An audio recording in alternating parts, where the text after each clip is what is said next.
Hello friends, welcome to good morning Bharat. मैं हूं मनोज टंडन। आप सभी दोस्तों का इस चैनल पर तहे दिल से स्वागत है और आप सभी के माता पिता को नमस्कार, जय हिंद, वंदे मातरम।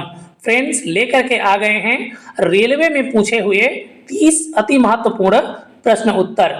ये जो प्रश्न उत्तर हैं फ्रेंड्स, आपके आने वाले एनटीपीसी एग्जाम के लिए वेरी वेरी मोस्ट इंपॉर्टेंट रहने वाले हैं। तो वीडियो बिल्कुल अंत तक देखना है फ्रेंड्स। और यदि वीडियो अच्छा लगे, वीडियो समझ में आए तो वीडियो को लाइक शेयर कर देना है। तो चलिए फ्रेंड्स, बिना किसी देरी के स्टार्ट करते हैं और लेते हैं हमारा पहला प्रश्न। तो ये रहा फ्रेंड्स आपके सामने हमारा पहला प्रश्न। अलाउद्दीन खिलजी ने मूल्य नियंत्रण नीति किसके भले के लिए लागू की थी? ठीक है, आपको बताना है फ्रेंड्स कि जो अलाउद्दीन खिलजी है, इन्होंने मूल्य नियंत्रण नीति लाया था, तो ये किसके भले के लिए लाया था? ठीक है, तो क्या हो जाएगा? ऑप्शन नंबर ए, सैनिकों के लिए क्या है फ्रेंड्स? क्या है? मूल्य नियंत्रण नीति लाया था। ठीक है, वन महोत्सव की शुरुआत किसने की थी फ्रेंड्स? तो वन महोत्सव की शुरुआत किसने की है? तो के.एम. मुंशी ने की है। ऑप्शन नंबर बी इसका सही आंसर हो जाएगा। ठीक है, नवजीवन अखबार के संस्थापक कौन थे फ्रेंड्स? तो नवजीवन अखबार किसकी क्या है अखबार है फ्रेंड्स? तो ये मदन मोहन मालवीय की है। ऑप्शन नंबर डी इसका सही आंसर हो जाएगा। गुड अर्थ किसने लिखा है फ्रेंड्स? तो गुड अर्थ ये क्या है आपका पर्ल एस बक ने लिखा है। ऑप्शन नंबर ए इसका सही आंसर हो जाएगा। पर्ल एस बक ने क्या है आपका गुड अर्थ लिखा है। ठीक है, भारतीय सिविल सर्विस किसके समय में चालू हुई थी फ्रेंड्स? तो भारतीय जो सिविल सर्विस है ये आपका क्या है लॉर्ड कॉर्नवालिस के समय में लागू हुई है। किसमें दे रखा है? ऑप्शन नंबर सी में दे रखा है। ऑप्शन नंबर सी इसका सही आंसर हो जाएगा। अपनी रचना यामा के लिए किसे ज्ञानपीठ पुरस्कार मिला है फ्रेंड्स? तो देखिए, जो यामा है ये क्या है आपका महादेवी वर्मा के द्वारा लिखा गया कविता है। तो ऑप्शन नंबर बी इसका सही आंसर हो जाएगा। महादेवी वर्मा क्या हो जाएगा? इसका सही आंसर हो जाएगा। अवध के अंतिम नवाब थे। अवध के अंतिम नवाब कौन थे फ्रेंड्स? तो वाजिद अली शाह क्या था? अवध का अंतिम नवाब था। ऑप्शन नंबर बी इसका सही आंसर हो जाएगा। महेश्वर किस मराठा रानी की राजधानी थी फ्रेंड्स? तो महेश्वर आपका क्या है अहिल्याबाई होलकर की राजधानी थी। किसमें दे रखा है? ऑप्शन नंबर बी इसका सही आंसर हो जाएगा। ठीक है, महेश्वर है वो क्या है आपका मराठा रानी अहिल्याबाई होलकर की क्या थी? राजधानी थी फ्रेंड्स। ठीक है, कोणाई कनाल किस पर्वत श्रृंखला पर स्थित है फ्रेंड्स? तो कोणाई कनाल है ये आपका क्या है नीलगिरी की पर्वत श्रृंखला पर स्थित है। ऑप्शन नंबर बी इसका सही आंसर हो जाएगा। गोवा भारत का कौन सा राज्य हुआ? गोवा भारत का कौन सा राज्य हुआ था फ्रेंड्स? किस नंबर का राज्य बना था? तो 25वें नंबर का राज्य बना था। ऑप्शन नंबर ए इसका सही आंसर हो जाएगा। जिम कॉर्बेट राष्ट्रीय उद्यान कहाँ है? जिम कॉर्बेट जो राष्ट्रीय उद्यान है फ्रेंड्स ये किस राज्य में स्थित है आपको बता देना है। तो किस राज्य में स्थित है? उत्तराखंड में स्थित है। ऑप्शन नंबर डी इसका सही आंसर हो जाएगा। आटाकामा मरुस्थल किस अमेरिकी देश में है? आटाकामा जो मरुस्थल है फ्रेंड्स ये किस अमेरिकी देश में स्थित है ये आपको बता देना है। ठीक है, तो आटाकामा जो मरुस्थल है फ्रेंड्स ये क्या है आपका चिली में स्थित है। ऑप्शन नंबर ए इसका सही आंसर हो जाएगा। बहाई संप्रदाय कहाँ जन्मा था? जो बहाई संप्रदाय है फ्रेंड्स ये कहाँ जन्म लिया था ये आपको बताना है। ठीक है, तो जो बहाई संप्रदाय है ये इराक का संप्रदाय है। ऑप्शन नंबर डी इसका सही आंसर हो जाएगा। निम्नलिखित में से कौन सा बंदरगाह मुक्त व्यापार क्षेत्र है?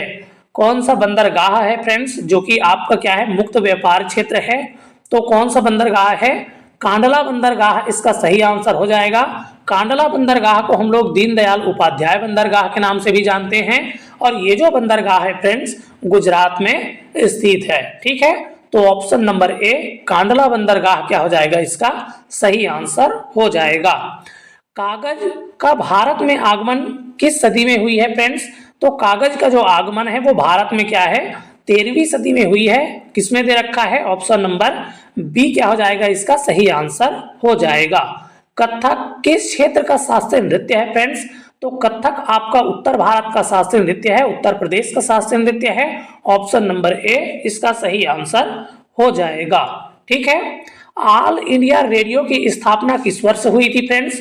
तो ऑल इंडिया जो रेडियो है इसकी स्थापना क्या है? 1936 में हुई है।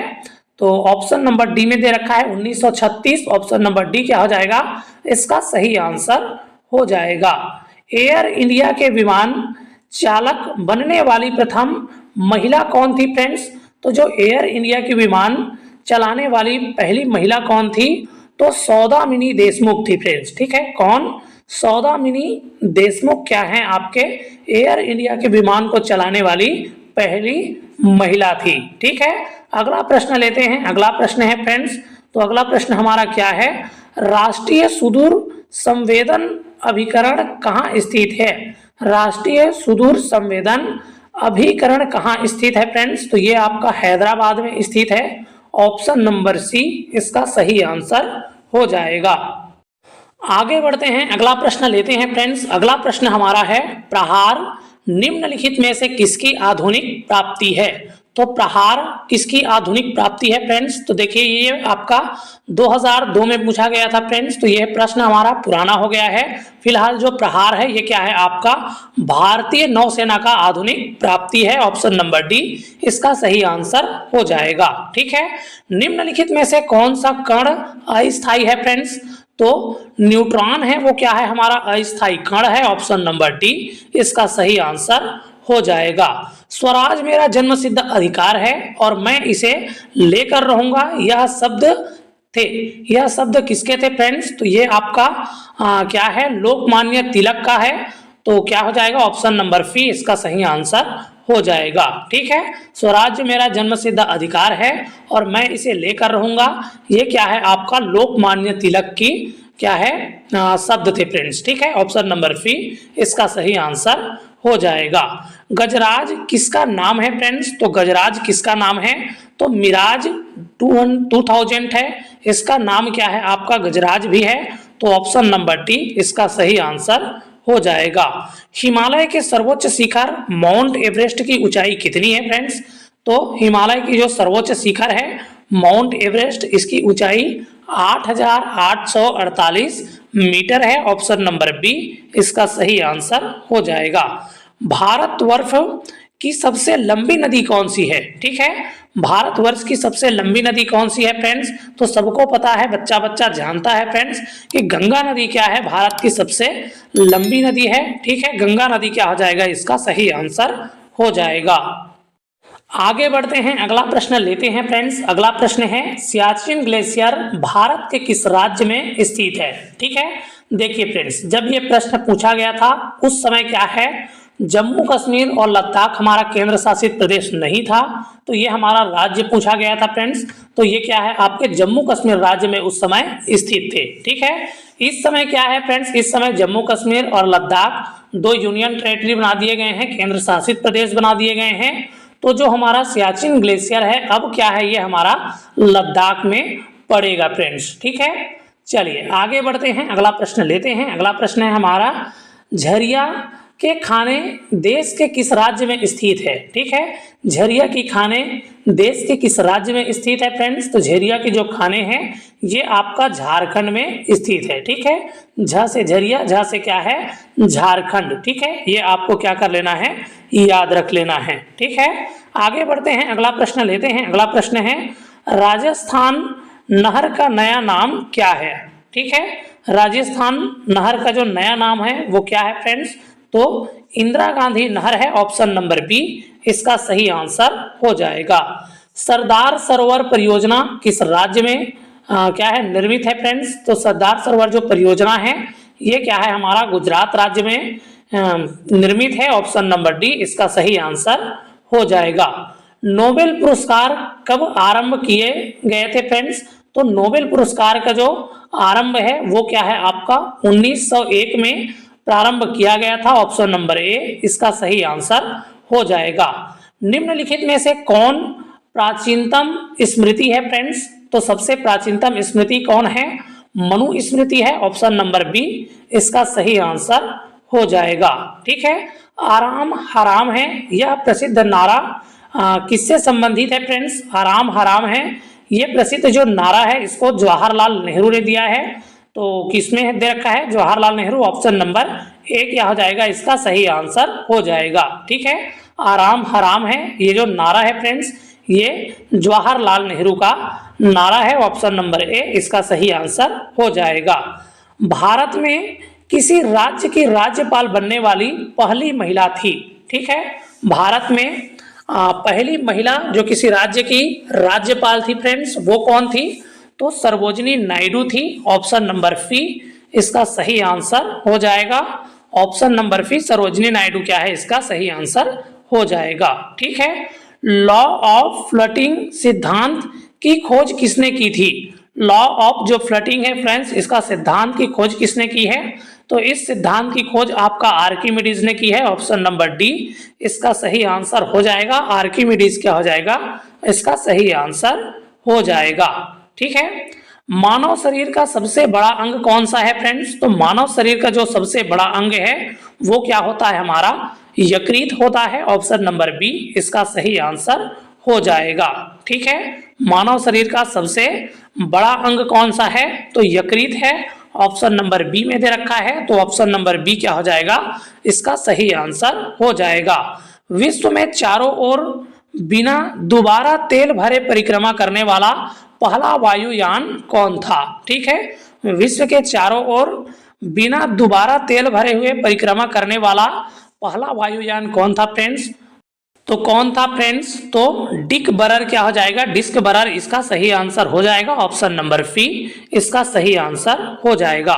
वंदे मातरम किसने लिखा था फ्रेंड्स, तो वंदे मातरम किसकी रचना है, तो ये क्या है आपका बंकिम चंद्र चटर्जी की है, चट्टोपाध्याय की है, ऑप्शन नंबर सी में दे रखा है, ऑप्शन नंबर सी इसका सही आंसर हो जाएगा।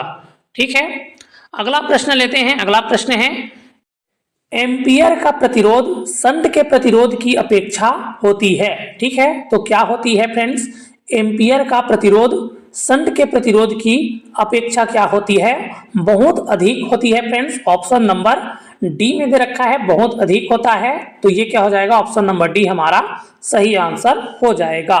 ठीक है, किसमें आयनिक और सहसंयोजन बंध दोनों उपस्थित है। ठीक है, आपको बता देना है कि दिए गए ऑप्शन में से किसमें क्या है हमारा आयनिक और सहसंयोजक दोनों प्रकार के बंध उपस्थित हैं। ठीक है, तो किसमें उपस्थित है फ्रेंड्स, तो सोडियम हाइड्रोक्साइड में है, क्योंकि सोडियम हाइड्रोक्साइड को हम लोग अलग करेंगे तो Na+ आयन और OH- आयन होता है, तो इस प्रकार से इसमें क्या है आयनिक बंध है फ्रेंड्स, और ये क्या करते हैं साझा करके बंध का निर्माण किए हैं, तो इस प्रकार से इसमें सहसंयोजक बंध दोनों प्रकार के बंध आपका उपस्थित है फ्रेंड्स। ठीक है, तो sodium hydroxide option number D इसका सही आंसर हो जाएगा। ठीक है, उष्मा विकिरणों की वेग गति होती है, उष्मा विकिरणों की वेग की गति होती है तो किसकी, प्रकाश के बराबर होती है फ्रेंड्स, ऑप्शन नंबर बी इसका सही आंसर हो जाएगा। भारत में प्रथम टेलीविजन कार्यक्रम का प्रसारण कब हुआ था, भारत में प्रथम टेलीविजन कार्यक्रम का प्रसारण कब हुआ था फ्रेंड्स, तो ये आपका 1900 क्या है 59 में हुआ था, ऑप्शन नंबर ए इसका सही आंसर हो जाएगा। आर्थिक नियोजन विषय है, आर्थिक नियोजन किस विषय से संबंधित है फ्रेंड्स, तो आर्थिक जो विषय है ये आपका क्या है समवर्ती सूची का विषय है, ऑप्शन नंबर बी इसका सही आंसर हो जाएगा। ठीक है, बिहू का संबंध किस राज्य से है फ्रेंड्स, तो बिहू का संबंध बच्चा बच्चा जानता है, ऑप्शन नंबर ए असम क्या हो जाएगा इसका सही आंसर हो जाएगा। बिहू का संबंध किससे है, तो असम से संबंधित है फ्रेंड्स। ठीक है, हाइड्रोजन से भरा रबर का गुब्बारा वायु में ऊपर जाकर के फट जाता है क्यों। ठीक है, तो देखिए फ्रेंड्स हाइड्रोजन गैस से भरा हुआ जो गुब्बारा होता है वो ऊपर जाकर के फट जाता है फ्रेंड्स, तो क्यों फटता है, क्योंकि ऊपर में हमारा वायु दाब क्या हो जाता है फ्रेंड्स घट जाता है। ठीक है, तो किसमें दे रखा है वायु दाब घट जाता है, ऑप्शन नंबर डी में दे रखा है, ऑप्शन नंबर डी क्या हो जाएगा इसका सही आंसर हो जाएगा। ठीक है, चलिए आगे बढ़ते हैं और अगला हमारा अंतिम प्रश्न लेते हैं। अगला और हमारा अंतिम प्रश्न है निम्नलिखित में से कौन एशिया का देश नहीं है। ठीक है, कौन हमारा एशिया का देश नहीं है फ्रेंड्स, आपको बता देना है। मलेशिया दे रखा है, और क्या है आपका हिंद एशिया दे रखा है, कंबोडिया दे रखा है, रोमानिया दे रखा है। ठीक है, तो रोमानिया क्या है फ्रेंड्स, ये हमारा एशिया का देश नहीं है। ऑप्शन नंबर सी इसका सही आंसर हो जाएगा। ठीक है, तो ये था फ्रेंड्स रेलवे में पूछे गए मोस्ट इंपॉर्टेंट 30 एमसीक्यू। उम्मीद है वीडियो आपको पसंद आया होगा, हेल्पफुल लगा होगा, नॉलेजेबल लगा होगा। यदि वीडियो आपको हेल्पफुल लगा है, नॉलेजेबल लगा है, तो वीडियो को लाइक शेयर कर देना है फ्रेंड्स, और आगे इसी प्रकार की जानकारी के लिए चैनल को सब्सक्राइब कर लेना है। चलिए फ्रेंड्स, फिर मिलेंगे ऐसी वीडियो के साथ, तब तक के लिए स्वस्थ रहिए, मस्त रहिए और एकदम शानदार तरीके से, एकदम जबरदस्त तरीके से पढ़ते रहिए। नमस्कार, जय हिंद, वंदे मातरम।